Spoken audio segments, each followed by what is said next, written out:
Hello नमस्कार साथियों, आप सभी का आपके अपने YouTube channel best education life में एक बार पुनः स्वागत। साथियों, आज अपन जो अपना टॉपिक रहेगा जियोग्राफी का दूसरा मॉडल पेपर। तो इससे पहले हमने जो जियोग्राफी का पहला मॉडल पेपर पूर्ण तरीके से सॉल्व किया था, और आज अपन जो अपना जियोग्राफी का संजीव डैसर का दूसरा मॉडल पेपर है वो हम यहाँ पर पूरे तरीके से अच्छे से सॉल्व करेंगे। इसलिए आप अंत तक साथ में जुड़े रहेगा। और अगर आपने जो पहला वीडियो नहीं देखा है जिसमें पहला मॉडल पेपर, उसको भी अवश्य देखिएगा।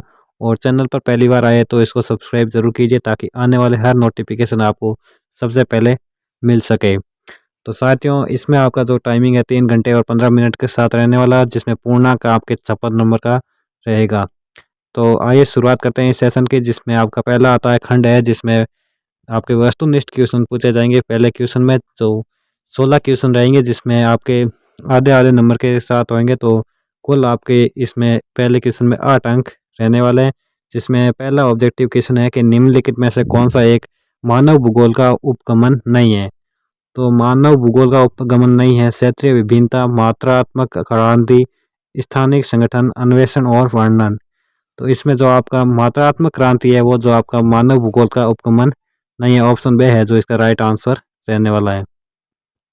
नेक्स्ट दूसरा है इसमें कि निम्न में से किस महाद्वीप में जनसंख्या वृद्धि सर्वाधिक है। तो अफ्रीका, एशिया, दक्षिण अमेरिका, उत्तर अमेरिका। तो इसमें आपके जो अफ्रीका है उसमें सर्वाधिक जनसंख्या वृद्धि है। ऑप्शन ए है जो इसका राइट आंसर है। नेक्स्ट तीसरा क्वेश्चन है कि मानव विकास की अवधारणा निम्न में से किस विद्वान की देन है। तो इसमें आपके प्रो एम्तरिय सेन, डॉक्टर महबूब उल हक, एलन सी सैंपल, रेचेल। तो इसमें जो आपका आंसर है वो है डॉक्टर महबूब उल हक, जो इसका राइट आंसर ऑप्शन बी है। नेक्स्ट चौथा क्वेश्चन है कि निम्न देशों में से किस देश में किस देश में सहकारी कृषि का सफल परीक्षण किया गया है। तो वह कौन सा देश है जिसमें सहकारी कृषि का सफल परीक्षण किया गया है। तो यह है ऑप्शन रूस, डेनमार्क, भारत, नीदरलैंड। तो इसमें ऑप्शन बी है डेनमार्क, जो इसका राइट आंसर है। नेक्स्ट क्वेश्चन है कि निम्न में से कौन सा गैर आधारभूत उद्योगों के अंतर्गत शामिल किया जाता है। तो गैर आधारभूत उद्योगों के अंतर्गत शामिल किसे किया जाता है। टेलीविजन, श्रृंगार सामान, लिखने के लिए कागज, उपरोक्त सभी। तो उपरोक्त सभी है जो आपके गैर उद्योगों के अंतर्गत आते हैं। ऑप्शन ड है जो इसका राइट आंसर है। आगे आते हैं आपका नेक्स्ट छठवां क्वेश्चन, जिसमें कि निम्न में से कौन सा एक सेक्टर दिल्ली, मुंबई, चेन्नई और कोलकाता में सर्वाधिक रोजगार प्रदान करता है। तो प्राथमिक, द्वितीयक, पर्यटन और सेवा। तो इसमें आपका सेवा क्षेत्र है जो आपके इनमें सर्वाधिक रोजगार प्रदान करता है। नेक्स्ट क्वेश्चन है कि विश्व का सबसे लंबा रेल मार्ग कौन सा है। कनाडियन पैसिफिक रेल मार्ग, पैन अमेरिकन रेल मार्ग, ऑस्ट्रेलियन अंतर महाद्वीपीय रेल मार्ग, ट्रांस साइबेरियन रेल मार्ग। तो इसमें आपका ये ट्रांस साइबेरियन रेल मार्ग है, जो ऑप्शन ड है राइट आंसर है। ये विश्व का सबसे लंबा रेल मार्ग है। नेक्स्ट क्वेश्चन है कि निम्नलिखित महाद्वीपों में से किस एक से विश्व व्यापार का सर्वाधिक प्रवाह होता है। तो इसमें एशिया, यूरोप, उत्तरी अमेरिका, दक्षिण उत्तरी अमेरिका और अफ्रीका। तो इसमें ऑप्शन से है उत्तरी अमेरिका, जो राइट आंसर है। इसमें आपके विश्व व्यापार का सर्वाधिक प्रवाह होता है। नेक्स्ट क्वेश्चन है कि भारत की प्रथम जनगणना कब आयोजित की गई थी। तो इसमें आपके जो भारत की प्रथम जनगणना है वो 1872 में लॉर्ड मेयो के काल में आयोजित की गई थी। तो 1872 है जो इसका राइट आंसर रहने वाला है। और जो अंग्रेज अधिकारी था वो आपके लॉर्ड मेयो। नेक्स्ट क्वेश्चन है कि भारत के किस राज्य में सबसे कम जनसंख्या घनत्व पाया जाता है। तो सबसे कम जनसंख्या घनत्व वाला आपका राज्य कौन सा है। तमिलनाडु, कर्नाटका और केरल, अरुणाचल प्रदेश। तो इसमें आपका जो अरुणाचल प्रदेश है वो सबसे कम जनसंख्या घनत्व वाला राज्य है। अगला क्वेश्चन है कि निम्नलिखित में से कौन सी रबी की फसल है। तो रबी की फसल कौन सी है वो आपको बतानी है। चावल, कपास, मक्का, गेहूं। तो गेहूं है वो आपके रबी की फसल है। नेक्स्ट क्वेश्चन है कि भारतीय राष्ट्रीय जल नीति कब लागू की गई। भारतीय राष्ट्रीय जल नीति है वो आपके 2002, 2022, 2020, 2023। तो वो आपके भारतीय राष्ट्रीय जल नीति है 2002 में लागू की गई थी। नेक्स्ट क्वेश्चन है कि निम्नलिखित में से किस स्थान पर पहला परमाणु ऊर्जा स्टेशन स्थापित किया गया था? कलपक्कम, नरोरा, राणा प्रताप सागर और तारापुर। तो इसमें आपका ऑप्शन ड है तारापुर, वो राइट आंसर है कि यहाँ पर जो पहला परमाणु ऊर्जा स्टेशन स्थापित किया गया था। नेक्स्ट क्वेश्चन है कि स्वर्णिम चतुर्भुज परियोजना का संबंध है। तो स्वर्णिम चतुर्भुज परियोजना का संबंध आपके किससे है? सड़क परिवहन से, रेल परिवहन से, जल परिवहन से, वायु परिवहन से। तो इसका संबंध आपके सड़क परिवहन से है।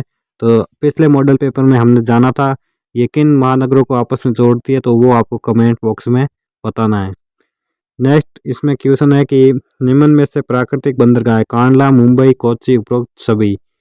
तो इसमें आपका जो है उपरोक्त सभी है जो प्राकृतिक बंदरगाह है, मुंबई, कांडला और कोच्चि सभी है प्राकृतिक बंदरगाह है। नेक्स्ट क्वेश्चन है कि कौन सी गैस ओजोन परत को नुकसान पहुंचाती है? तो नाइट्रोजन, क्लोरोफ्लोरोकार्बन, ऑक्सीजन, सल्फर। तो क्लोरोफ्लोरोकार्बन है वो आपके ओजोन परत को नुकसान पहुंचाती है। तो साथियों इस प्रकार हमारे थे ये ऑब्जेक्टिव टाइप क्वेश्चन जिसके आंसर यहाँ पर सारणी में दिए गए और ये पीडीएफ में आप आसानी से देख सकते हैं। और ये पीडीएफ हमारे द्वारा आपको अपने ही Telegram group best education light में प्रोवाइड करवा दी जाएगी, जहाँ से आप इनको आसानी से पढ़ सकते हैं और अपने क्वेश्चन को आसानी से देख सकते हैं। इसलिए आप इस पीडीएफ को डाउनलोड करने के लिए हमारे टेलीग्राम ग्रुप को जरूर ज्वाइन कीजिएगा, जिसका लिंक आपको वीडियो के डिस्क्रिप्शन बॉक्स में मिल जाएगा। तो अगला नेक्स्ट है रिक्त स्थान वाला क्वेश्चन, जिसमें रिक्त स्थान दिए गए, तो हम यहाँ पर रिक्त स्थान वाले क्वेश्चनों को आसानी से देख सकते हैं। जिसमें पहला है कि विकास का अर्थ गुणात्मक परिवर्तन से है जो मूल्य सापेक्ष होता है। तो इसमें आपके गुणात्मक परिवर्तन है वो यहाँ पर राइट आंसर है। दूसरा है कि जब ऐसे धरातल के नीचे गहराई में होता है तब कूप की खनन विधि का प्रयोग किया जाता है। तो ऐसे धरातल के नीचे होता है तब कौन सी खनन विधि का प्रयोग किया जाता है यहाँ पर? तो कूप की है जो राइट आंसर है कि कूप की खनन विधि का प्रयोग किया जाता है। नेक्स्ट है कि कौन सा व्यापार का गठन बिचौलिए सौदागरों को पूर्ति घरों द्वारा होता है? तो ये थोक व्यापार है जो यहाँ पर आंसर है, तो इसलिए थोक यहाँ पर रिक्त स्थान में भरा जाएगा। अगला है कि उत्तरी अमेरिका में सर्वाधिक विस्तृत रेल मार्ग तंत्र है जो विश्व के कुल रेल मार्ग का लगभग 40% है। तो इसमें उत्तरी अमेरिका है जो यहाँ पर राइट आंसर है। अगला है कि सैलरी शब्द लैटिन भाषा के किस से बना? तो सैलरी शब्द है वो आपके सैलेरियम शब्द से बना है। अगला है इसमें कि प्राकृतिक वृद्धि का विश्लेषण अशोधित जन्म और मृत्यु दरों से निर्धारित किया जाता है। तो यहाँ पर होगा अशोधित जन्म और मृत्यु दरों से निर्धारित किया जाता है। तो यहाँ पर अशोधित राइट आंसर रहेगा। अगला है मानव बस्ती का अर्थ है कि किसी भी प्रकार और आकार के घरों का संकलन। तो यहाँ पर आकार होगा जो विकल्प भरा जाएगा। अगला क्वेश्चन है कि 1 वर्ष से अधिक किंतु 5 वर्ष से कम समय पर कृषि रहित भूमि को पुरातन बढ़ती भूमि कहते हैं। तो यहाँ पर पुरातन है जो यहाँ पर भरा जाएगा। अगला क्वेश्चन है कि नीरू मीरू कार्यक्रम का संबंध किससे है? तो नीरू मीरू कार्यक्रम का संबंध आपके जल संसाधनों के संरक्षण से है। तो ये हमारे नेक्स्ट पहले मॉडल पेपर किया था हमने, तो उसमें आपके ऑब्जेक्टिव टाइप क्वेश्चन में था कि नीरू मीरू कार्यक्रम का संबंध किस राज्य से है, तो वो आपको कमेंट बॉक्स में बताना है। नेक्स्ट क्वेश्चन है कि ब्रंटलैंड आयोग का संबंध है। तो ब्रंटलैंड आयोग का संबंध आपके सतत पोषणीय विकास से है। तो ये यहाँ पर राइट आंसर रहने वाला है। अब आते हैं हमारे अति लघु उत्तरात्मक क्वेश्चन, जिसमें पहला क्वेश्चन है कि LNC सैंपल के अनुसार मानव भूगोल को परिभाषित कीजिए। तो LNC सैंपल के अनुसार मानव भूगोल की परिभाषा देनी है। तो इनके अनुसार मानव भूगोल की परिभाषा है कि मानव भूगोल अस्थिर पृथ्वी और क्रियाशील मानव के बीच परिवर्तनशील संबंधों का अध्ययन है। और दूसरा है कि विश्व के विरल जनसंख्या घनत्व वाले क्षेत्र बताइए। तो इसमें उत्तरी और दक्षिणी ध्रुवों के निकट उष्ण और शीत मरुस्थल और विषुवत रेखा के निकट उच्च वर्षा क्षेत्रों में जनसंख्या कम पाई जाती है। तो ये यहाँ पर राइट आंसर है इसका। अगला नेक्स्ट क्वेश्चन है कि मानव विकास के कोई 2 उपागमों के नाम बताइए। तो इसमें पहला आपका मानव उपागम है आई उपागम और दूसरा है कल्याण उपागम। तो ये यहाँ पर राइट आंसर रहेंगे। मानव विकास के 2 उपागम है, आय उपागम और कल्याण उपागम। नेक्स्ट क्वेश्चन है कि प्लास्टिक उद्योग किस वर्ग का उद्योग है? तो प्लास्टिक उद्योग आप पेट्रो रसायन वर्ग का उद्योग है। तो ये यहाँ पर इसका आंसर रहेगा। अगला क्वेश्चन है कि विश्व व्यापार संगठन क्या है? तो विश्व व्यापार संगठन एक ऐसा अंतर्राष्ट्रीय संगठन है जो कि देशों के मध्य वैश्विक नियमों का व्यवहार करता है। जो वैश्विक नियमों का जो निर्धारण करता है वो आपके विश्व व्यापार संगठन है। अगला क्वेश्चन है कि किन्हीं 2 बहुउद्देशीय नदी घाटी परियोजनाओं के नाम लिखिए। तो आपको यहाँ पर किन्हीं 2 बहुउद्देशीय नदी घाटी परियोजनाओं के नाम लिखने हैं, जिसमें पहला हम नाम लिख रहे हैं इंदिरा गांधी नहर परियोजना और दूसरा है दामोदर घाटी परियोजना, जो यहाँ पर हमने लिखा है। अगला क्वेश्चन है कि उर्वरकों के अधिक प्रयोग से धरातलीय जल से किस तत्व की मात्रा बढ़ जाती है? तो उर्वरकों के अधिक प्रयोग से धरातलीय जल में जो नाइट्रोजन तत्व है उसकी मात्रा अधिक हो जाती है। तो ये यहाँ पर इसका उत्तर रहेगा। तो साथियों, ये हमारा होता है खंड ए पूरा, और सेकंड आता है खंड ब, जिसमें आपके लघुत्तरात्मक क्वेश्चन आएंगे। जिसमें पहला क्वेश्चन है कि चौथा, जिसमें आर्थिक भूगोल के उप क्षेत्रों के नाम लिखिए। तो आर्थिक भूगोल के जो उप क्षेत्र है उसके नाम लिखने, उसके नाम हमने यहाँ पर इस प्रकार लिखे हैं। जिसमें है कि आर्थिक भूगोल के उप क्षेत्र है, जिसमें पहला है संसाधन भूगोल, दूसरा है कृषि भूगोल, तीसरा उद्योग भूगोल, चौथा पर्यटन भूगोल, पांचवा विपणन भूगोल और छठवा है अंतर्राष्ट्रीय व्यापार भूगोल। तो ये यहाँ पर इसका आंसर रहेगा। नेक्स्ट क्वेश्चन है कि जनसंख्या के वितरण को प्रभावित करने वाले 3 भौगोलिक कारकों का उल्लेख कीजिए। तो इसमें जनसंख्या के वितरण को प्रभावित करने वाले 3 कारक निम्न प्रकार है। जिसमें पहला कारक है हमारे यहाँ पर कि जल की उपलब्धता। तो जल की उपलब्धता, जल जीवन का महत्वपूर्ण कारक होने के कारण नदी घाटियां विश्व के सबसे संघन क्षेत्र है। दूसरा है भू आकृति। तो पर्वतीय तथा पहाड़ी क्षेत्रों की तुलना में समतल और मंद ढालों पर अधिक जनसंख्या पाई जाती है। और तीसरा है जलवायु सुविधाजनक। तो जलवायु वाले क्षेत्र जिसमें अधिक मौसमी परिवर्तन नहीं होते हैं, अधिक लोगों को आकर्षित करते हैं।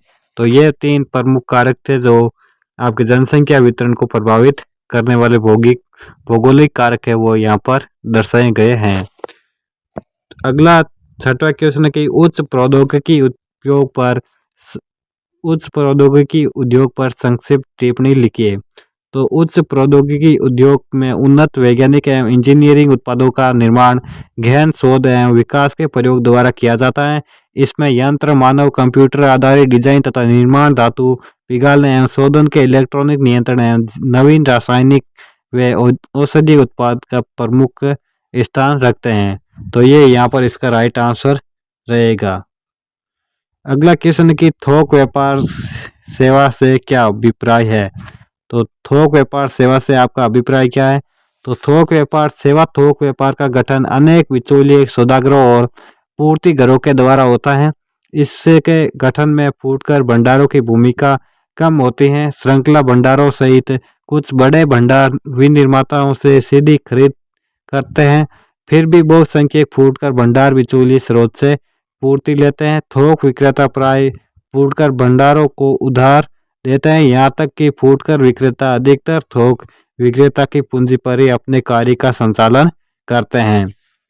तो ये यहाँ पर इसका इस प्रकार आंसर था। अगला क्वेश्चन है कि विश्व व्यापार संगठन के आधारभूत कार्य कौन से हैं? तो विश्व व्यापार संगठन के आधारभूत कार्य आपके बताने हैं। जिसमें पहला है कि विश्व व्यापार संगठन एक ऐसा अंतर्राष्ट्रीय संगठन है जो कि राष्ट्रों के मध्य वैश्विक नियमों का व्यवहार करता है। दूसरा है ये विश्वव्यापी व्यापार तंत्र के लिए नियमों को नियत करता है। और अगला है ये विश्व को उच्च सीमा शुल्क और विनिमय और वो विभिन्न प्रकार की बाधाओं से मुक्त करवाता है। तो ये विश्व को उच्च सीमा शुल्क और विभिन्न प्रकार की जो बाधाएं होती हैं उनसे मुक्त करवाता है। चौथा है विश्व व्यापार संगठन इसके सदस्य देशों के मध्य व्यापार संबंधी विवादों का निपटारा करता है। तो व्यापार से संबंधित जितने भी विवाद होते हैं विभिन्न देशों के मध्य, उन सभी का निपटारा है जो विश्व व्यापार संगठन के द्वारा किया जाता है। इस प्रकार इसका आंसर था। अगला नेक्स्ट क्वेश्चन है कि भारत के कुछ राज्यों में अन्य राज्यों की अपेक्षा श्रम सहभागिता ऊंची क्यों है? तो भारत में हिमाचल प्रदेश, नागालैंड, सिक्किम, छत्तीसगढ़ आदि राज्यों में श्रम सहभागिता दर अन्य राज्यों से अपेक्षाकृत ऊंची है, क्योंकि ये अभी निम्न आर्थिक विकास वाले क्षेत्र हैं, इसलिए यह निर्वाह अथवा लगभग निर्वाह की आर्थिक क्रियाओं की पूर्ति के लिए अनेक श्रमिकों की आवश्यकता पड़ती है। नेक्स्ट क्वेश्चन है कि गैरीसन नगर क्या होते हैं, उनका क्या प्रकार होता है। तो गैरीसन नगर आपके छावनी नगर होते हैं। इन नगरों का विकास सैन्य संबंधी कार्यों के हेतु किया जाता है। यहाँ पर मुख्यतः सैनिक अभ्यास, प्रशिक्षण, कार्यालय तथा सेना संबंधी अन्य कार्य के लिए जाते हैं, इसलिए ये कैंट या कैंटोनमेंट भी कहलाते हैं। अंबाला, जालंधर, महू, बबीना तथा उधमपुर भारत के प्रमुख गैरीसन नगर है। तो भारत के प्रमुख गैरीसन नगर कौन कौन से, वो आपको अच्छे से याद रखना है। अगला क्वेश्चन है कि परिवहन व संचार में 3 अंतर बताइए। तो परिवहन व संचार में 3 अंतर इस प्रकार है, यहाँ पर सारणी में आपको दर्शाए गए। तो परिवहन आपके लोगों तथा सामान को एक स्थान से दूसरे स्थान तक लाने ले जाने का साधन परिवहन कहलाता है, जबकि संचार आपके एक स्थान से दूसरे स्थान या व्यक्ति तक विचार, दर्शन या सूचनाएं भेजने का साधन संचार कहलाता है। तो परिवहन तो एक व्यक्ति से दूसरे स्थान तक या सामान या व्यक्ति को पहुंचाने का कार्य करता है, जबकि संचार है वो इसमें विचार और दर्शन और सूचनाओं का आदान प्रदान होता है एक स्थान से दूसरे स्थान की ओर। और दूसरा इसमें है अंतर कि देश के आर्थिक विकास को गतिशीलता प्रदान करने के लिए परिवहन आवश्यक है, जबकि देश की सामाजिक प्रगति के लिए संचार साधन आवश्यक है। तीसरा है कि परिवहन मुख्यतः सड़क, रेल मार्ग, जल मार्ग एवं वायु मार्ग द्वारा संपन्न होता है, जबकि संचार आपके डाक, तार, टेलीफोन, इंटरनेट, टेलीविजन आदि संचार के प्रमुख साधन हैं। तो यहाँ पर अच्छे से दर्शाई गई परिवहन और संचार में डिफरेंस, इसलिए आपको यहाँ पर इसको अच्छे से याद रखना है। और अगला क्वेश्चन है कि भारत के विदेशी व्यापार की प्रमुख विशेषताओं का उल्लेख कीजिए। तो भारत के विदेशी व्यापार की प्रमुख विशेषताएं निम्न प्रकार हैं, जिसमें पहली विशेषता है कि भारत का अधिकतर विदेशी व्यापार समुद्री या वायु मार्ग द्वारा होता है। और दूसरा है कि भारत में व्यापार संतुलन प्रतिकूल है। विश्व व्यापार में भारत के व्यापार की भागीदारी मात्र 1% ही है। और भारत के आयात में पेट्रोलियम का आयात बढ़ रहा है, जबकि निर्यात व्यापार में सर्वाधिक हिस्सेदारी निर्मित वस्तुओं की है। पांचवा है कि भारत का उद्देश्य आगामी वर्षों में अपने अंतर्राष्ट्रीय व्यापार के प्रतिशत में वृद्धि करने का है। भारत का उद्देश्य है जो अपने अंतर्राष्ट्रीय व्यापार में प्रतिशत में जो वृद्धि करने का है, वही इसका प्रमुख उद्देश्य और ध्येय है। नेक्स्ट क्वेश्चन है कि भारत में गंदी बस्तियों की समस्या के समाधान के कोई 3 उपाय बताइए। तो गंदी बस्तियों को सुनियोजित प्रकार से हटाकर या रहने वाले को योजनाबद्ध कॉलोनी में अत्यधिक रियायती दर पर आवास उपलब्ध कराए जाए। और दूसरा है यहाँ गंदी बस्तियों में मूलभूत नागरिक सुविधाएं जैसे पीने का पानी, बिजली, सड़कें, कचरे का निस्तारण आदि उपलब्ध कराई जाए। और गंदी बस्तियों के शौचालयों की तथा मल निस्तारण की भी व्यवस्था उपलब्ध कराई जाए। तो साथियों यहाँ पर अपना जो खंड ब है वो भी पूरा हो चुका है, और यहाँ पर आ रहा है खंड स, जिसमें आपके दीर्घ उत्तरीय क्वेश्चन पूछे जाएंगे। तो यहाँ पर हम देख रहे हैं दीर्घ उत्तरीय क्वेश्चन में जो 14वां क्वेश्चन है कि निम्नलिखित पार महाद्वीपीय रेल मार्ग पर टिप्पणी लिखिए। तो इसमें जो प्रमुख पार महाद्वीपीय रेल मार्ग है उन पर टिप्पणी लिखनी है। तो इसमें जो पहला पार महाद्वीपीय रेल मार्ग है जिसमें ऑस्ट्रेलियाई पार महाद्वीपीय रेल मार्ग, और दूसरा है ओरिएंट एक्सप्रेस। और अथवा में दिया गया निम्नलिखित समुद्री मार्गों पर टिप्पणी लिखिए, जिसमें पहला समुद्री मार्ग है उत्तमाशा अंतरिक्ष समुद्री मार्ग, दूसरा है दक्षिणी अटलांटिक समुद्री मार्ग। तो यहाँ पर आंसर देख रहे हैं ऑस्ट्रेलियाई जो है आपका पारामाद्वीपीय रेल मार्ग। तो ये पारामाद्वीपीय रेल मार्ग आपके पश्चिमी तट पर पर्थ से आरंभ होकर कुर्ला, बोकन हिल और पोर्ट ऑगस्टा से होकर पूर्वी तट पर स्थित सिडनी को मिलाते हुए महाद्वीप के दक्षिणी भाग के आर पार पश्चिम से पूर्व की तरफ जाता है। एक अन्य उत्तर दक्षिण रेल मार्ग एडिलेड और एलिस स्प्रिंग को जोड़ता है तथा आगे इसे डार्विन बिंदुरम लाइन से जोड़ता जाता है। और दूसरा है ओरिएंट एक्सप्रेस। ये रेल मार्ग पेरिस से स्ट्रेसबर्ग, म्यूनिक, वियना, बुडापेस्ट और बेलग्रेड होता हुआ इस्तांबुल इस्तांबुल तक जाता है। इस एक्सप्रेस रेल मार्ग द्वारा लंदन से इस्तांबुल तक लगाने वाला यात्रा समय समुद्री मार्ग से लगने वाले 10 दिनों की तुलना में मात्र 96 घंटे रह गया। इस रेल मार्ग द्वारा होने वाले प्रमुख निर्यात पनीर, सुअर का मांस, नई शराब, फल और मशीनरी है। तो इस रेल मार्ग के द्वारा जो प्रमुख निर्यातित होते हैं, जो निर्यात वाले जो प्रमुख सामग्री है उसमें आपके पनीर, सुअर का मांस और नई शराब और फल और मशीनरी है।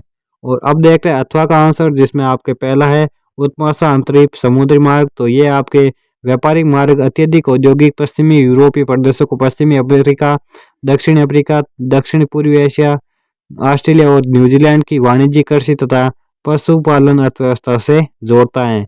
सुएज नहर के निर्माण के पहले ये मार्ग लिवरपूल और कोलंबो को जोड़ता था, जो कि सुएज मार्ग से 6400 किलोमीटर लंबा था। सोना, हीरा, तांबा, टीन, मूंगफली, गिरी का तेल, कहवा और फलों जैसे समृद्ध प्राकृतिक संसाधनों के कारण दोनों पूर्वी और पश्चिमी अफ्रीका के मध्य व्यापार की मात्रा और यातायात में वृद्धि हो रही है।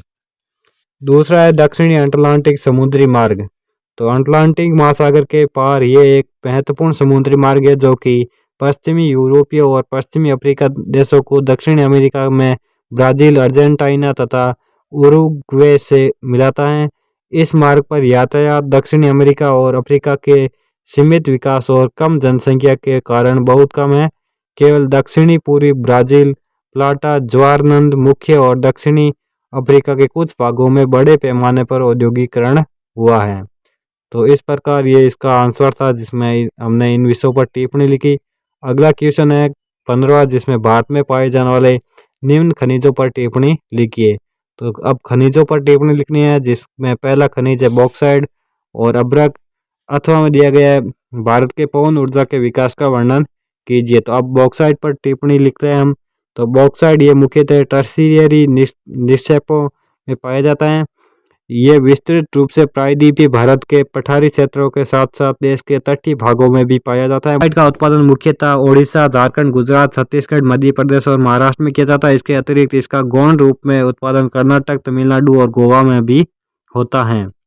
और अभ्रक, इसका उपयोग मुख्यतः विद्युत एवं इलेक्ट्रॉनिक उपकरणों उद्योगों में किया जाता है। अभ्रक को पतली चादरों में विघटित किया जा सकता है, जो काफी सख्त होती हैं। अभ्रक मुख्य रूप से झारखंड, आंध्र प्रदेश, तेलंगाना व राजस्थान में तथा गौण रूप से तमिलनाडु, पश्चिम बंगाल, मध्य प्रदेश, कर्नाटक एवं महाराष्ट्र में पाए जाते हैं। और अथवा का आंसर है पवन ऊर्जा का वर्णन करना। तो ये पूर्ण रूप से प्रदूषण मुक्त और ऊर्जा का असामप्य स्रोत है। भारत में पवन ऊर्जा की तकनीकी में हुए आधुनिकीकरण के कारण देश में वायुयानों की स्थापना तथा पवन ऊर्जा उत्पादन की पर्याप्त संभावनाएं हैं। गैर परंपरागत ऊर्जा स्रोत मंत्रालय भारत के तेल के आयात बिल के भार को कम करने के लिए पवन ऊर्जा को विकसित कर रहा है। प्रवाहित पवन से विद्युत बनाने की अभित यांत्रिकी बिल्कुल सरल है। पवन की गतिज ऊर्जा को टरबाइन के माध्यम से विद्युत ऊर्जा में बदला जाता है।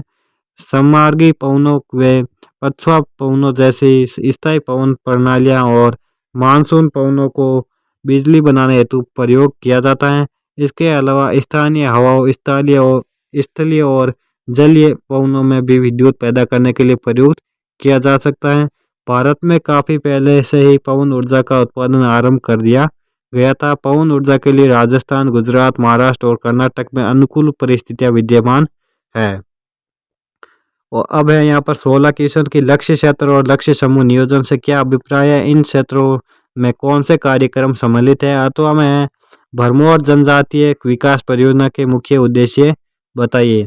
तो पहले आंसर देख रहे हैं कि किसी भी क्षेत्र के आर्थिक विकास के लिए उस क्षेत्र के संसाधनों व साथ साथ तकनीकी और निवेश की आवश्यकता होती है, परंतु विगत 1.5 दशक यानी 15 वर्ष के नियोजन अनुभवों से स्पष्ट है कि आर्थिक विकास में क्षेत्रीय असंतुलन बढ़ रहा है। अतः क्षेत्रीय व सामाजिक विषमताओं की प्रबलता को कम करने के उद्देश्य से योजना आयोग ने लक्ष्य क्षेत्र और लक्ष्य समूह योजना उपागम प्रस्तुत किए हैं। लक्ष्य क्षेत्र के अंतर्गत कमान नियंत्रित क्षेत्र विकास कार्यक्रम, सूखाग्रस्त क्षेत्र विकास कार्यक्रम, पर्वतीय क्षेत्र विकास कार्यक्रम शामिल हैं, जबकि लघु कृषक विकास संस्था SFDA, सीमांत विकास किसान विकास संस्था MFDA आदि कार्यक्रम लक्ष्य समूह के कार्यक्रम में सम्मिलित किए गए हैं।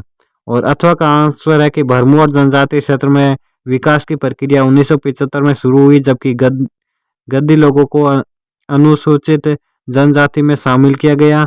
5वीं पंचवर्षीय योजना जो 1974 से 1978 तक क्रियान्वित थी, में भरमौर क्षेत्र में समन्वित जनजातीय विकास परियोजना IDDP प्रारंभ की गई। इस क्षेत्र विकास योजना के उद्देश्य निम्न थे, जिसमें पहला उद्देश्य था कि गद्दियों के जीवन स्तर में सुधार करना, और दूसरा भरमौर तथा हिमाचल प्रदेश के अन्य भागों के बीच विकास के स्तर में अंतर को कम करना। तीसरा है परिवहन व संचार, कृषि और इससे संबंधित क्रियाओं तथा सामाजिक व सामुदायिक सेवाओं के विकास को सर्वाधिक प्राथमिकता देना। अब आ रहा है खंड 2, जिसमें आपके निम्नात्मक क्वेश्चन रहेंगे, जिसमें 17वां क्वेश्चन है कि अफ्रीका में अपरिमित प्राकृतिक संसाधन है, फिर भी औद्योगिक दृष्टि से ये बहुत पिछड़ा महाद्वीप है, समीक्षा कीजिए। तो अथवा में है अधिकतर देशों में उच्च प्रौद्योगिकी उद्योग प्रमुख महानगरों की परिधि क्षेत्रों में है, क्यों विकसित हो रहे हैं, व्याख्या कीजिए। तो इनके आंसर हम इस प्रकार है कि अफ्रीका प्राकृतिक संसाधनों की दृष्टि से धनी है, किंतु औद्योगिक दृष्टि से पिछड़ा हुआ है। खनिज पदार्थों में उत्तरी अफ्रीका में अल्जीरिया, मोरक्को तथा ट्यूनीशिया में लोहा प्राप्त होता है। जिम्बाब्वे में लौह ऐसे के भंडार हैं। इसी प्रकार जावरे, जिम्बिया में विश्व के सबसे अधिक तांबे के भंडार हैं। अफ्रीका में वन क्षेत्र भी काफी विस्तृत है, लेकिन खनिज भंडार अथवा अन्य प्राकृतिक संसाधनों के धनी होने के बावजूद भी ये महाद्वीप औद्योगिक दृष्टि से पिछड़ा हुआ है। अफ्रीका के औद्योगिक दृष्टि से पिछड़े होने के प्रमुख कारण वो निम्नलिखित है, जिसमें पहला कारण है जलवायु। अफ्रीका महाद्वीप में अधिकतर भागों में विषम जलवायु पाई जाती है। तो सहारा मरुस्थलीय जलवायु में आने वाले देश अधिक तापमान तथा गर्म हवाओं के कारण पिछड़े हुए हैं। इसी प्रकार जिन भागों में भूमध्य रेखा जलवायु पाई जाती है, उन क्षेत्रों में विषम परिस्थितियों के कारण उद्योग विकसित नहीं हो पाए। जायरे तांबा उत्पादन में धनी है, लेकिन वे अपने देश में उत्पादित खनिज का निर्यात कर देता है। दूसरा है उच्च प्रौद्योगिकी अनुपलब्धता। तो इसमें उच्च प्रौद्योगिकी अनुपलब्धता के कारण भी अफ्रीका के देशों में उद्योग विकसित नहीं हो पाए। दक्षिणी अफ्रीका अपने यहाँ उत्पादित हीरो का निर्यात करता है। अन्य देशों में ऊर्जा के साधन होते हुए भी ये देश अपने संसाधनों को उच्च प्रौद्योगिकी की कमी के कारण विकसित नहीं कर पा रहा है। तीसरा है परिवहन के साधनों की कमी। तो अफ्रीका महाद्वीप के देशों में विषम जलवायु तथा विषम उच्चावच के कारण परिवहन के साधनों की कमी पाई जाती है। और चौथा है कुशल श्रमिकों की अनुपलब्धता। अफ्रीका में जिन देशों डॉट ओवरलाइन PI खनिज पदार्थों की अधिकता है, उनमें कुशल श्रमिकों की अनुपलब्धता के कारण उद्योगों का विकास समुचित मात्रा में नहीं हो पाया। उपरोक्त विवेचन के आधार पर स्पष्ट है कि अफ्रीका महाद्वीप संभाव्य जल विद्युत तथा खनिज संसाधनों में बहुत धनी है। यहाँ देश की संभाव्य जल विद्युत शक्ति का 40% भाग है, किंतु केवल 1% ही विकसित है। इसका मुख्य कारण है प्रौद्योगिकी की कमी तथा लोगों की निम्न क्रय शक्ति। अफ्रीका में खनिज भंडार अपरिमित है, किंतु इनका प्रयोग नहीं हो पा रहा है, क्योंकि यहाँ उद्योग की कमी है। इसी कारण अफ्रीका अभी तक पिछड़ा हुआ महाद्वीप है। और सेकंड अथवा का आंसर है कि विश्व के अधिकतर देशों में उच्च प्रौद्योगिकी उद्योग प्रमुख महानगरों की परिधि क्षेत्रों में ही विकसित होने के प्रमुख जो कारण थे वो निम्नलिखित कारण है, जिसमें पहला है शवछदन उद्योग की प्रवृत्ति। उद्देश्य आधारित उद्योग क्षेत्र तथा अथवा प्रौद्योगिकी पार्कों के रूप में कस्बों व नगरों की सीमाओं पर स्थापित होने की होती हैं। जैसे इस प्रकार का उद्योग स्वरूप लंदन और टोक्यो में देखा जा सकता है। ये स्थान नगर के आंतरिक भागों की तुलना में अनेक प्रकार के लाभ प्रदान करते हैं। दूसरा है नगरों तथा महानगरों के सीमांत क्षेत्र में उपलब्ध विस्तृत भूमि पर एक मंजिली कारखाने को स्थापित किया जा सकता है। भविष्य में इसके विस्तार के लिए स्थान प्राप्त हो सकता है। तीसरा है नगरों की बाह्य सीमाओं पर भूमि का मूल्य कम होना। तो नगरों के जो बाह्य सीमाएं उन पर भूमि का जो मूल्य है वो बिल्कुल कम है।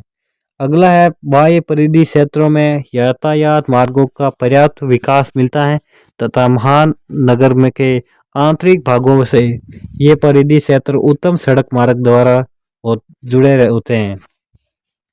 अगला पॉइंट है महानगर परिधि पर प्रदूषण रहित पर्यावरण तथा हरित क्षेत्र का अतिरिक्त लाभ प्राप्त होता है। और नेक्स्ट है कि निकटवर्ती आवासीय क्षेत्रों में प्रतिदिन आने जाने वाले लोगों से श्रम की आपूर्ति हो जाती है जो कि सस्ता भी होता है। और इस क्षेत्र में स्थापित उद्योग के लिए महानगरीय बाजार की सुलभ उपलब्धता बनी रहती है। कभी कभी सरकार द्वारा महानगर के संपन्न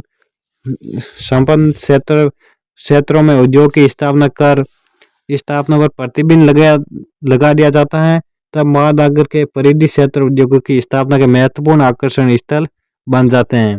तो इस प्रकार इसका आंसर था। अगला क्वेश्चन है 18वां, जिसमें भारत में चावल की कृषि का वर्णन निम्न बिंदुओं के आधार पर कीजिए। तो यहाँ पर सबसे पहला चावल की जो फसल है उसके में वर्णन करना, इन बिंदुओं को ध्यान में रखते हुए। पहला बिंदु है फसल परिचय, दूसरा जलवायु दशाएं और तीसरा है उत्पादक क्षेत्र। और अथवा में दिया गया है कि भूमि को स्वामित्व के आधार पर कितने वर्गों में विभाजित किया जा सकता है, स्पष्ट कीजिए।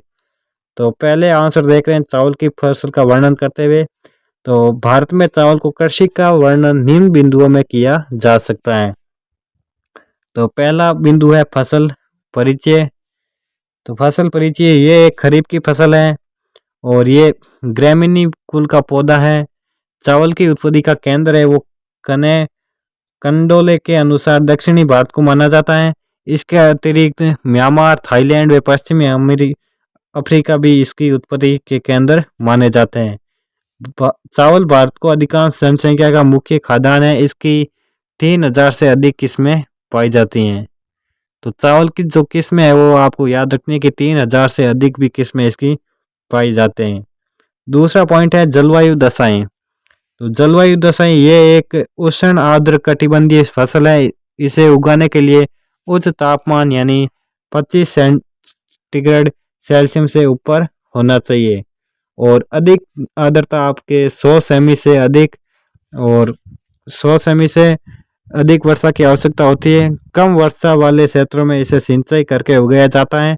पश्चिम बंगाल में जलवायु की अनुकूलता के कारण एक कृषि वर्ष में चावल की 2 या 3 फसलें बोई जाती हैं जिन्हें ओस, अमन व बोरो कहा जाता है। इसकी कृषि समुद्र तल से 2000 मीटर की ऊंचाई तक एक पूर्वी भारत के आर्द्र भागों से लेकर उत्तर पश्चिमी भारत के शुष्क परंतु सिंचित क्षेत्रों में ही की जाती हैं। अब यहाँ पर हम देख रहे हैं उत्पादक क्षेत्र, जिसमें विश्व के कुल चावल उत्पादन में भारत का योगदान लगभग 22.07% है तथा कुल उत्पादन में चीन के बाद विश्व में दूसरे स्थान पर भारत रहा है। भारत में प्रमुख चावल उत्पादक राज्य आपके पश्चिम बंगाल, उत्तर प्रदेश व पंजाब है। चावल की प्रति हेक्टेयर पैदावार पंजाब, तमिलनाडु, हरियाणा, आंध्र प्रदेश, तेलंगाना, पश्चिम बंगाल तथा केरल राज्यों में अधिक है। मध्य प्रदेश, छत्तीसगढ़ व ओडिशा में वर्षा पर निर्भर क्षेत्र में प्रति हेक्टेयर पैदावार बहुत कम है। देश में कुल बोए गए क्षेत्र में 1/4 भाग पर चावल की खेती की जाती है। अथवा का आंसर है कि भूमि को स्वामित्व के आधार पर सामान्यतः 2 वर्गों में विभाजित किया जा सकता है, जिसमें पहला है निजी भू संपत्ति और दूसरा है कि साझा भू संपत्ति। तो पहला हम देख रहे हैं निजी भू संपत्ति वर्ग। तो इस वर्ग की भूमि पर किसी व्यक्ति विशेष का निजी स्वामित्व अथवा कुछ व्यक्तियों के समूह का सम्मिलित रूप से निजी अधिकार होता है। इन संपत्तियों का प्रयोग वह व्यक्ति अथवा व्यक्ति विशेष समूह कर सकता है जिसका इन पर स्वामित्व होता है। तो निजी भू स्वामित्व सामान्य सी बात है कि किसी व्यक्ति विशेष अर्थात एक व्यक्ति का उस पर स्वामित्व अर्थात अधिकार होता है। दूसरा है साझा संपत्ति संसाधन वर्ग। तो इसके अंतर्गत सम्मिलित भूमियां सामुदायिक प्रयोग हेतु राज्यों की सरकार की स्वामित्व में होती हैं। साझा संपत्ति संसाधन घरेलू उपयोग हेतु ईंधन, लकड़ी, पशुओं के लिए चारा तथा साथ ही अन्य वन उत्पाद जैसे फल, रेशे, गिरी, औषधीय पौधे आदि उपलब्ध कराती हैं। ये भूमि संसाधन ग्रामीण क्षेत्रों में भूमिहीन, छोटे कृषकों अथवा अन्य आर्थिक रूप से कमजोर वर्गों के लिए व्यक्तियों के जीवन निर्वाह में महत्वपूर्ण भूमिका निभाते हैं, क्योंकि अधिकांश कृषक वे व्यक्ति भूमिहीन होने के कारण पशुपालन से प्राप्त आजीविका पर ही निर्भर होते हैं।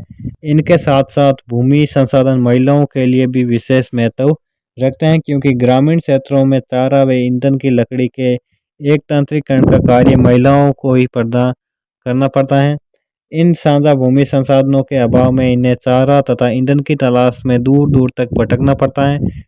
इस प्रकार साझा संपत्ति संसाधनों पर किसी विशेष का अधिकार न होकर सभी सदस्यों को इनके उपयोग का समान अधिकार होता है तथा साथ ही सभी के कुछ विशेष कर्तव्य भी होते हैं। साझा संपत्ति संसाधनों के अंतर्गत सामुदायिक वन चारागाह परिवार से बड़ी इकाई करती हैं तथा ये इकाई इसके प्रबंधन के दायित्वों का निर्वहन भी करती हैं।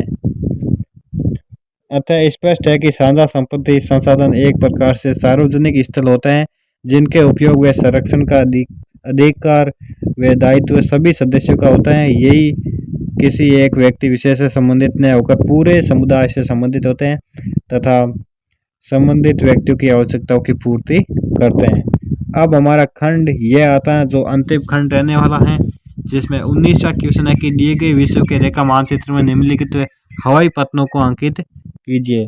तो प्रमुख जो हवाई पत्तन दिए गए हैं उनको यहाँ पर रेखा मानचित्र है जो विश्व का उसमें अंकित करना है। तो यहाँ पर चेन्नई, लंदन, मॉस्को, शिकागो, तो इनको अंकित करना है। तो आप देख सकते हैं मानचित्र में शिकागो है जो आपके यहाँ पर अंकित किया गया है, और लंदन है वो आपके यहाँ पर, मॉस्को यहाँ पर, और चेन्नई आपके है जो यहाँ पर अंकित किया गया है। तो इस प्रकार इनके जो प्रमुख स्थल है उनको यहाँ पर अंकित किया गया है। और नेक्स्ट अपना क्वेश्चन है, दिए गए भारत के रेखा मानचित्र में निम्नलिखित तांबा उत्पादक क्षेत्रों को अंकित कीजिए। तो हजारीबाग, बालाघाट, खेतड़ी और कटनी ये प्रमुख तांबा उत्पादक क्षेत्र है, इनको भारत के मानचित्र में अंकित करना है। तो हम यहाँ पर देखेंगे इनका आंसर, तो इनको हमने यहाँ पर भारत के मानचित्र में अंकित किया है। तो आप देख सकते हैं खेतड़ी है वो आपके यहाँ पर स्थित है। और मैं आपको यहाँ पर बता रहा हूँ ये स्थल, आपको यहाँ पर कमेंट में बताना है कि ये कौन से राज्य में है। तो खेतड़ी यहाँ पर है, कटनी आपके यहाँ पर, बालाघाट यहाँ पर, हजारीबाग यहाँ पर, तो ये सभी यहाँ पर अंकित किए गए हैं। तो साथियों इस प्रकार था हमारा ये दूसरा मॉडल पेपर का सॉल्यूशन। तो आपको ये वीडियो अच्छा लगा तो लाइक और शेयर कीजिए, और PDF प्राप्त करने के लिए हमारे टेलीग्राम ग्रुप को जरूर ज्वाइन कीजिएगा। तो मिलते हैं अगले नेक्स्ट सेशन में नेक्स्ट मॉडल पेपर 3 के साथ। तब तक के लिए जय हिंद, जय भारत।